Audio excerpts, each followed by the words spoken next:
तुम्ही कधी असं फील केलं आहे का की समोरचा माणूस काहीतरी चुकीचं करतो पण शेवटी गिल्टी तुम्हालाच वाटतं.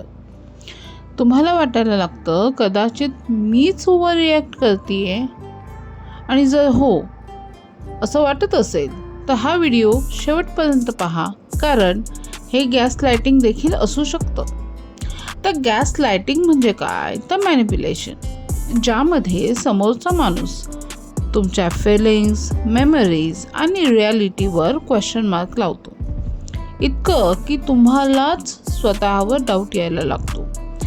गॅस लाइटिंग म्हणजे तुम्ही जे फील करताय ते चुकीचं आहे असं हळूहळू घातलेलं पॉयझन. उदाहरण द्यायचं झालं तर तुम्ही म्हणता मला तुझं बोलणं हर्ट झालं, आणि समोरचा बोलतो असं काहीही मी बोललेलोच नाही आहे, किंवा तू फार सेन्सिटिव्ह आहेस, किंवा हे सगळ्यात कॉमन लाईन म्हणजे की तू ओव्हरथिंक करतेस. हळूहळू काय होतं माहिती आहे, तुम्ही बोलणं थांबवता कारण तुम्हाला वाटतं तुमचं बोलणं चूक आहे.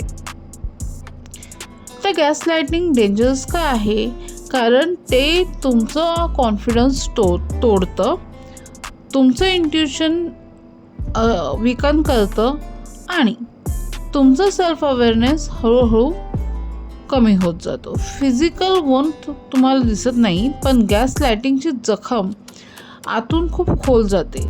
तुम्ही स्वतःला प्रूव्ह करत बसता आणि समोरचा पॉवर एन्जॉय करत असतो. जर हे तुमच्यासोबत होत असेल तर लक्ष द्या. तुम्ही सतत स्वतःला डाऊट करता, तुम्ही अपॉलॉजी जास्त देता, तुम्हाला शांत राहणं सेफ वाटायला लागतं, तुम्हाला आठवणी कन्फ्यूज करायला लागतात. लक्षात ठेवा, हेल्दी रिलेशनशिपमध्ये तुम्हाला एक्सप्लेन नाही करावं लागत, तुम्हाला समजून घेतलं जातं. गॅस लाइटिंगमधून हील होण्यासाठी सगळ्यात पहिली गोष्ट म्हणजे तुमच्या फिलिंग्स व्हॅलिड आहेत, तुमचं इंट्युशन खोटं नाही आहे आणि तुम्ही वीक नाही आहात. तुमचं मन कन्फ्यूज झालेलं आहे कारण ते मॅनिप्युलेट केलं गेलं आहे म्हणून. जर हा व्हिडिओ तुम्हाला रिलेट झाला असेल तर कमेंटमध्ये ट्रस्ट माय सेल्फ असं नक्की लिहा आणि सबस्क्राईब करायला विसरू नका, कारण हिलिंग तेव्हा सुरू होते जेव्हा soul align with self respect असतो. मी Pratibha, the soul alignment coach, आणि इथं आपण नेहमी स्वतःला ॲक्सेप्ट करतो.